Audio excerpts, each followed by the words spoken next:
Enjoy it while you have it. Enjoy it while you have it. Look at that little bit of sunshine.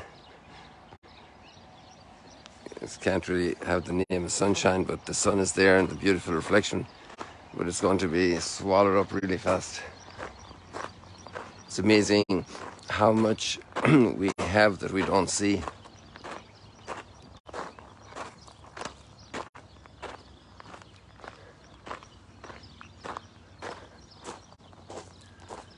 Amazing how much we have but we don't see. Look at that, isn't that beautiful?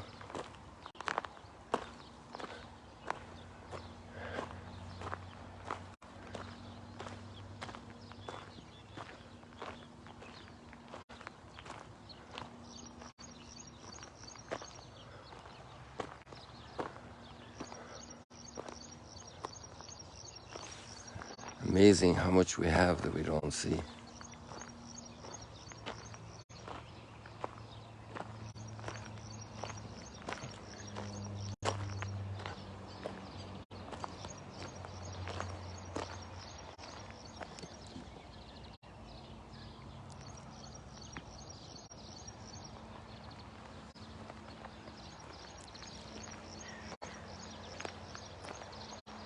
I imagine in the rest of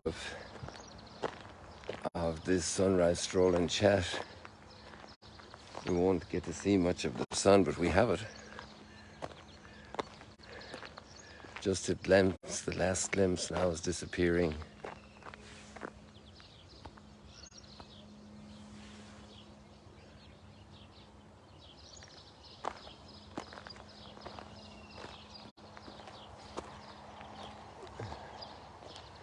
And it's funny, you know, there was a reddish tinge on the water much further north here, up here, because that cloud was blocking earlier, and it no longer, it was up there in the north of the water. And I said, how did the red come from there? But obviously some of the clouds up there had been red and I hadn't noticed just when I came out my door.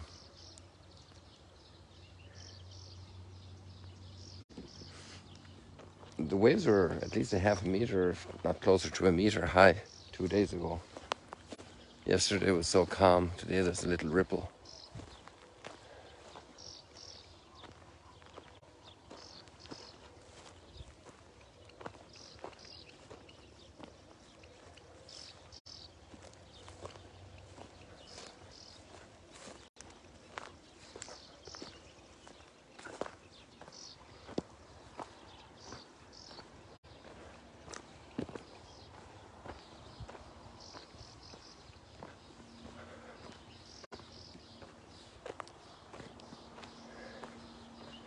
It's amazing how much we have that we don't see. Nobody ever saw God. But he who has seen me has seen the Father. Isn't that wonderful? So let's explore that a little bit.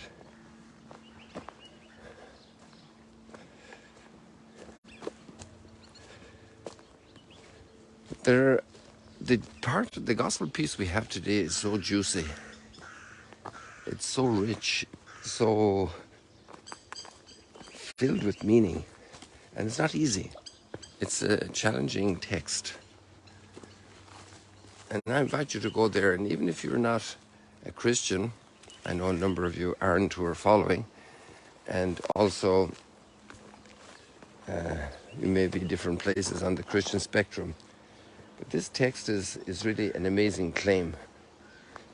I and the Father are one. This is actually the reason why Jesus got crucified, and he didn't back down. So his claim is pretty, no other prophet ever said that.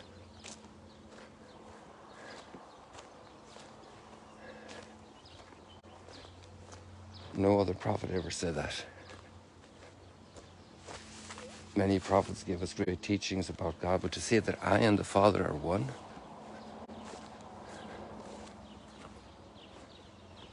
and some were granted to raise the dead, like Elijah and Elisha, but they never said such a thing.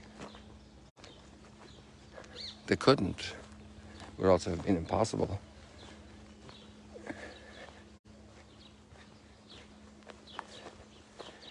And yet Jesus, with all his humility, with his incredible capacity to suffer excruciating death, said, I and the Father are one.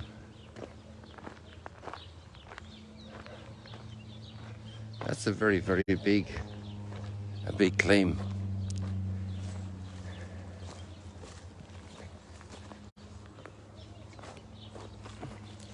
Who has seen me has seen the Father.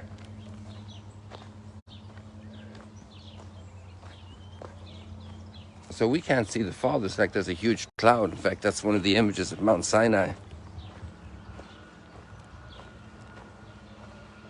And God told Moses he would pass by him, but he would see him from his back, to see the face of God. And Philip says, show us the Father.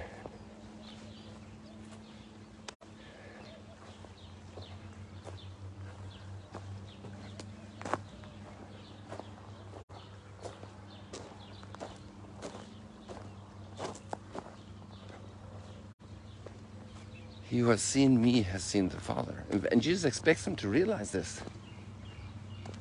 This is crazy. He said, I've been so long with you.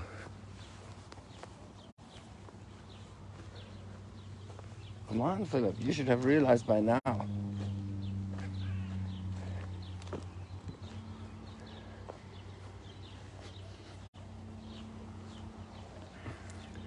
And actually, this is the anchor point that where John can later write, God is love.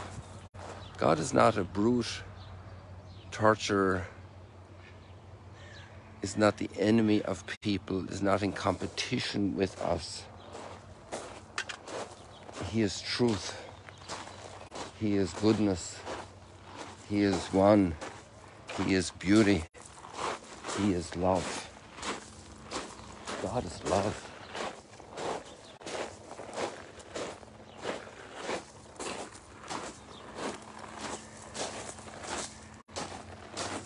This teaching is the core of what makes us as Christians. So even if you're not Christian, it's good to understand us and ponder this a little bit. This is where our faith is anchored.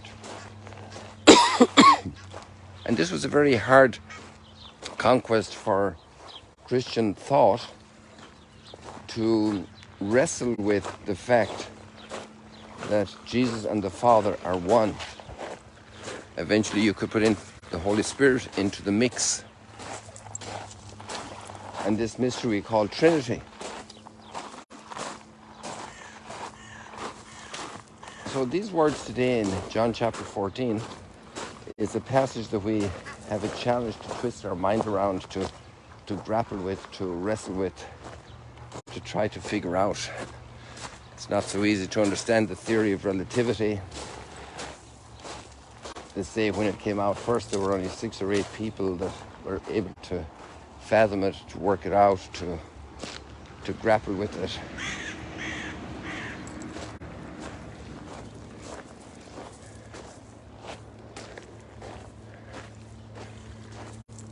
To look into the depths of it and see below the surface. And it remains a mystery, the Trinity. We profess it remains a mystery. We don't say that we understand it. We accept the mystery of faith. And one of the reasons why we're obliged to accept it is it's the only way to combine various data, if you will call it data, various facts, various aspects of the truth of God that become evident to the Christian mind.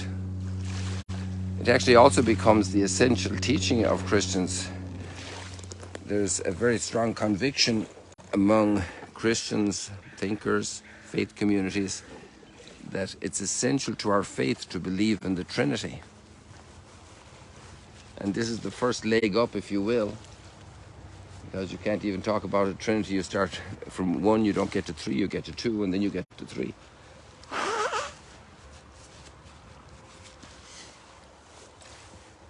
So I'm just sitting down for a second. I'm going to open this out here to check it out.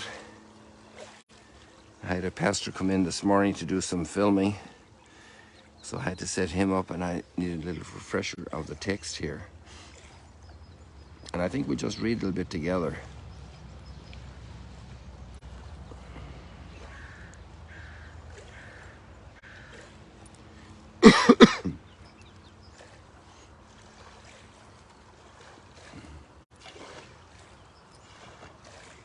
There's an interesting little line that introduces this part of the teaching of Jesus, and it says, "Do not let your hearts be troubled."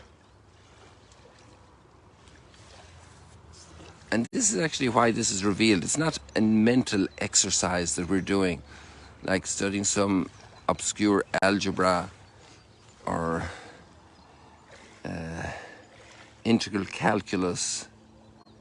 It's a great exercise. I remember studying that, and I actually must say I enjoyed that challenge in high school 50 years ago, studying integral calculus.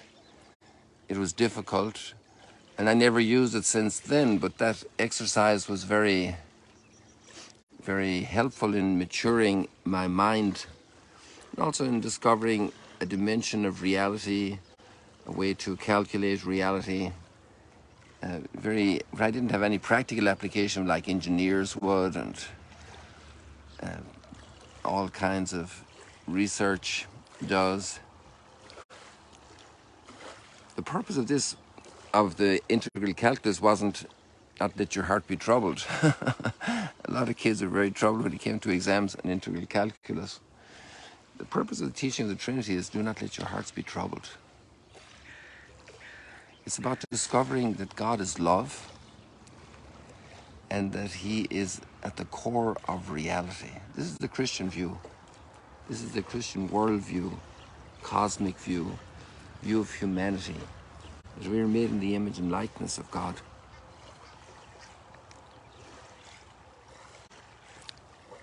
And this confidence in this do not let your hearts be troubled means have confidence, really. Be encouraged. That's what it's saying. It's the same. Relax. Don't let all the worries and troubles of the world overwhelm you. Do not let your hearts be troubled. In my Father's house there are many dwelling places.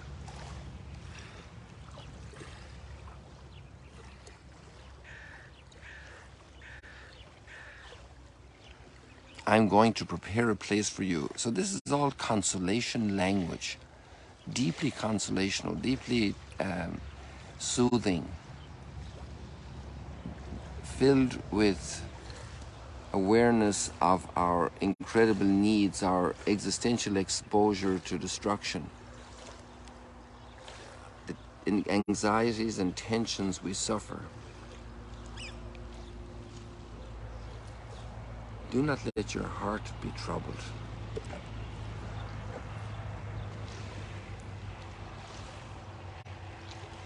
In my Father's house there are many mansions, many dwelling places. I'm going to prepare a room for you. I'm going to come back and take you to myself. But who is He? Well, He's not just on His own. He's I and the Father are one. That's a beautiful insight that I acquired through Bishop Barron's presentation recently on the Trinity. God is love. And He couldn't be love alone. But He was love in the Trinity, and that love then spread out in creation. He created us to participate in that love forever. And so there I'm going to take you with me to a room I have prepared for you. Did you ever prepare a room for guests? And maybe somebody you really love, a family member, a child. You know, how parents prepare a room for the baby that's coming, and they put so much stuff in there the baby doesn't have a clue. Baby doesn't even understand a teddy bear when it's a week old.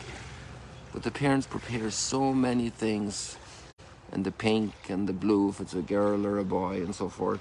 They prepare so many details, so many cozy little blankets and everything. They prepare the room. Imagine the way God prepares a room for us, especially knowing that God is love. We need to think about that.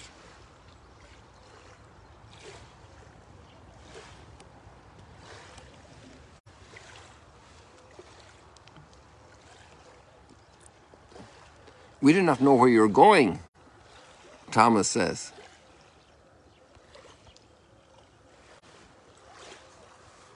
How can we know the way? And there's a beautiful reply there. I am the way and the truth and the life. No one comes to the Father except through me.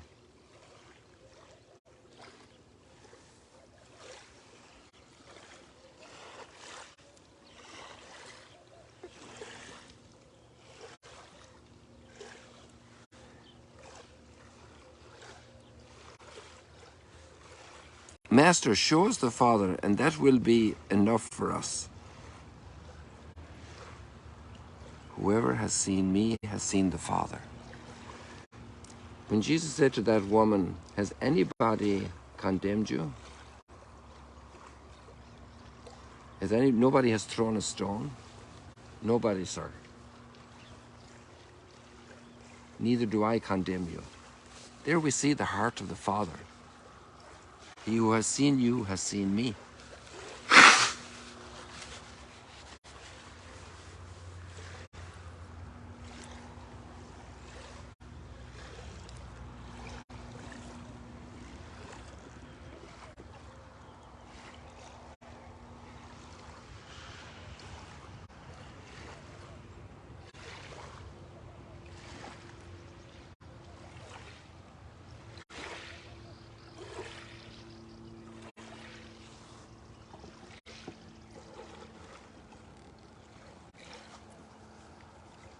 Love your enemies. God doesn't hate a single human being. And we see Jesus drawing close to enemies. He's not afraid of speaking to Pilate, to the high priest, and to speak to them with truth and love, with respect. He who has seen me has seen the Father. God prepares everything for us in creation. Jesus washes the feet. God is a servant God, a servant love.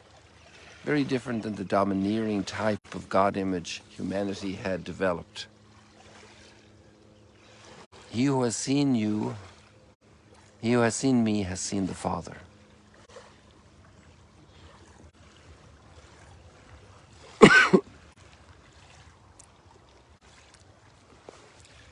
What marvelous contemplation. Learning to ponder. Discovering being loved. As Christians, we are first of all people who are loved. Many people see Christians first of all and recognize us as people who go out and do service, our orphanages, schools, hospitals, and so many outreaches. Countless outreaches. I'm not sure if you noticed the coronation ceremonies yesterday. I saw little bits of it in the midst of other things. And one of the things that I found very beautiful was the presentation or the commentary about millions of people signing up as volunteers. A huge volunteer push has been encouraged. King Charles has encouraged a huge volunteer push across all of England. and they have a platform set up for people to volunteer. We experience volunteerism here in Magdala so much. We have so many volunteers. And this is a beautiful, apparently the new epoch we are in with King Charles III. And that's typically, and its deepest root, it's from Christianity. To serve, to lay down your life for others, to put others first, to wash their feet. Like the Good Samaritan story, that short story has changed the world. And so Jesus can say to Philip, when whoever has seen me has seen the Father. You know, the apple doesn't fall far from the tree. When you see children well behaved, well mannered, respectful, maturely treating each other, you can be almost certain that that's because of the parents. That's the kind of parents they had. These children don't use uncouth language.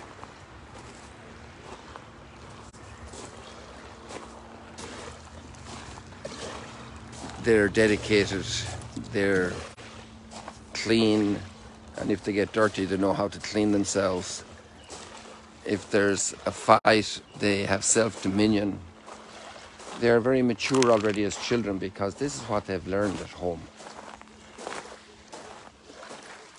He who has seen you has seen, he who has seen me has seen the Father.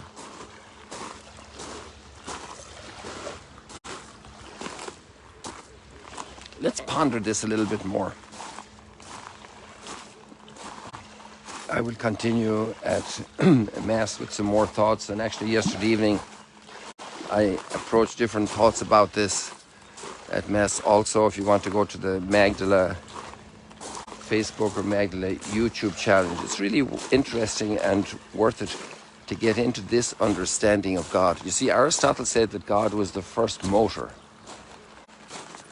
And there's a great philosophical strength in that image. Look who we have here. Look, the four goslings are here. They're all in camera right now. I just want to get a little closer so you have a better chance to see them. I think they're going to allow me.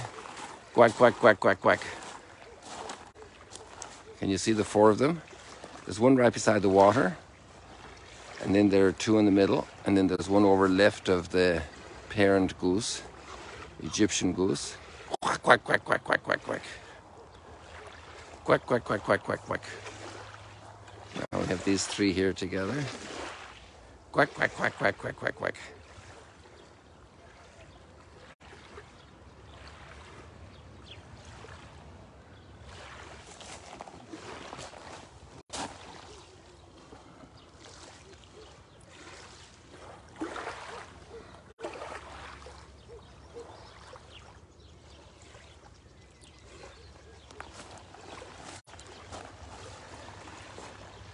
There's so many other thoughts in the readings today in the Psalms, in the Psalm.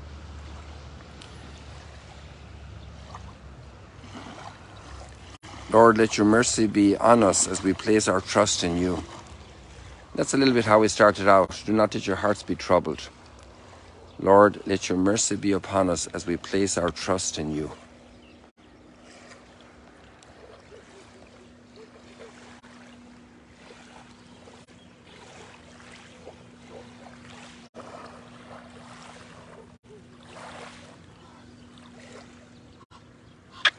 Quack, quack, quack, quack, quack. See you later, alligators. God bless you all on this beautiful Sunday. And there we have the sun again, from the red to the golden.